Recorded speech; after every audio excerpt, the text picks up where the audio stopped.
Welcome, Will Broome from Uber Market, to this Convenience Talks blog. Thank you so much for giving me your time. For anybody out there who doesn't know who Will Broome is or who Uber Market are, do you want to give us a brief introduction? Yeah, absolutely. Uber Market essentially is an in-store scan pay go app where you can write a shopping list, walk into a store, be guided to your items, scan as you go, items crossed off your list, tells you what allergens are in products, tots up your loyalty points, tells you what you're spending and saving as you go. Then you tap to pay without necessarily having to go to a till. So it's a pure scan pay go, branded to any store that wants it, that works for their customers. Brilliant. Okay, thank you very much for that. So tell me, Will, obviously, you know, Uber Market works primarily in convenience. Am I right in thinking that? Yeah, it's actually designed for all retail, but our first port of call was convenience, and we can work in small, medium, or large scale stores. So we're talking to very large scale retailers with sort of, you know, stores up to 100,000 square foot, but we can also offer in very small convenience stores and roadside retailers as well. So it's designed to be universal. Okay.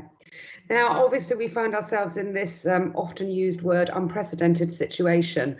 So tell me what the coronavirus crisis meant for Uber Market and the industries that you're working in as a whole. What was the immediate effect of it? It's interesting because, of course, the grocery and supermarket industry is one of the few industries that are, you know, absolutely frontline and essential and have remained open and have had to deal with all this sort of strange scenario. And I'd firstly like to say they've dealt absolutely brilliant with it. I've had so many great experiences in convenience stores, despite the panic buying, where they've beautifully orchestrated the flow in the stores. They've got the one in, one out policy, and store staff are managing it brilliantly. So they're doing an excellent job of that in a really sort of unusual, untested situation, which is great. I think from Uber Market's perspective, it hasn't really changed anything. We're still pushing ahead with our roadmap. We're still developing because we're essentially a tech company. So that's all still going on with a vengeance behind the scenes. But what it has done, ironically, and this was completely unanticipated really on my part, is it's accelerated things. And I think it's because of the acute awareness of hygiene, infection, social distancing, all the other sort of buzz phrases that come with it. Suddenly customers are demanding an experience where they have as few touch points as possible in physical terms within stores, whether that's trolley handles, basket handles, conveyor belts, cashiers, and this benefits the cashiers as well, of course, if there's less interaction, and also keypads and even self-checkout screens, which thousands of other people have touched that same day. So what it's done is it's accelerated the desire and the vigor of retailers who are already looking at this technology, and also the customers who are now tech savvy and wanting to, you know, embrace technology to help them social distance. So it wasn't a planned, I mean, we've always had comments that it's a nice hygienic way to shop actually in the past, but it wasn't at the forefront of our reasons for doing this. It's more about speed, frictionless efficiency. But this has become one of the major reasons why retailers in their droves are approaching us now, saying, how quickly can we get this in our stores? Because even after coronavirus, this will be here to stay, that this notion of staying healthy and staying infection free. Mm-hmm.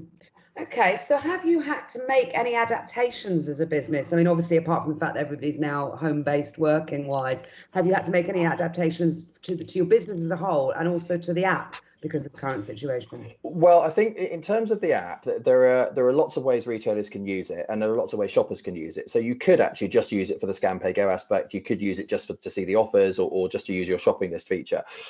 What we've seen is a much bigger emphasis on the till-less, you know, cutting out the till entirely. You still use the point of sale system that's behind the scenes doing the stock taking and the reconciliation, the pricing and everything. And the app talks in real time to that system. So that system will always be there, and that's great.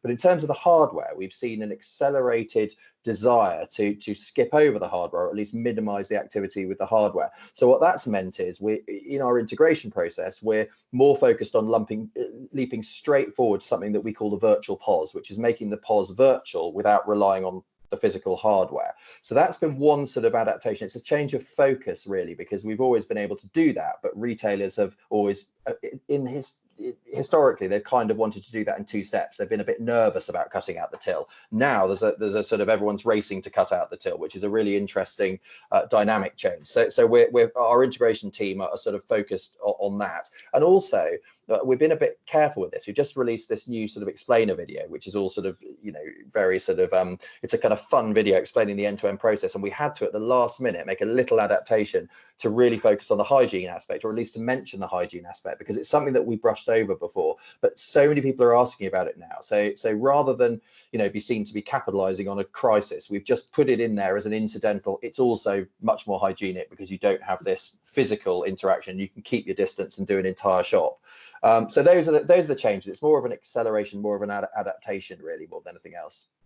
Okay, so looking to the future, where do you see Uber Market sitting within the grocery retail industry, and where do you see the grocery retail industry, where do you see that going with the virus situation as we see it at the moment? I think there are a few answers to that. I think fundamentally what this has done, it's allowed communities to gravitate back towards their local convenience stores as well as going to bigger stores, or in fact, in some cases, instead of going to bigger stores. And one of the things that smaller convenience stores like about the app, and particularly the shopping list feature, is if you type in an obscure product like cinnamon sticks, historically, a lot of people will presume a small convenience store might not have an item like that, so they'll go straight to a bigger store. Whereas if they see that is available in a convenience store, they'll go to it. And during this crisis, more and more people are gravitating towards their local stores because frankly, they're better stocked because people have been panic buying in all the larger stores. So there's been a sort of opportunity in a way for the convenience stores and the local stores to really show how community based they are and how effective they are and how useful they are, not just in terms of stock, but in terms of how they run their stores and the community sort of feeling to it.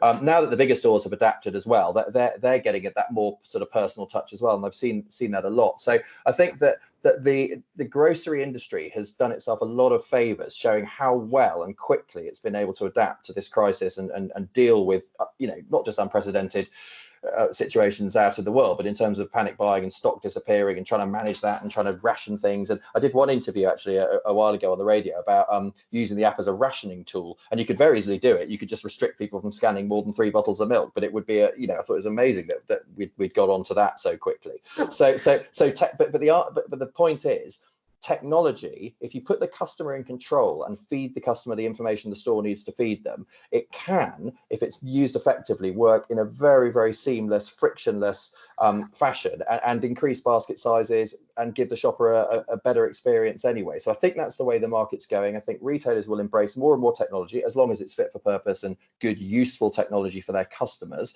and does what it says on the tin, if you see what I mean. So I think that's the way the market's going. I think, as we were chatting about earlier, I think the whole world, everyone and their granny now knows how to use Zoom, Teams, House Party, even Snapchat, Instagram, everything else, TikTok.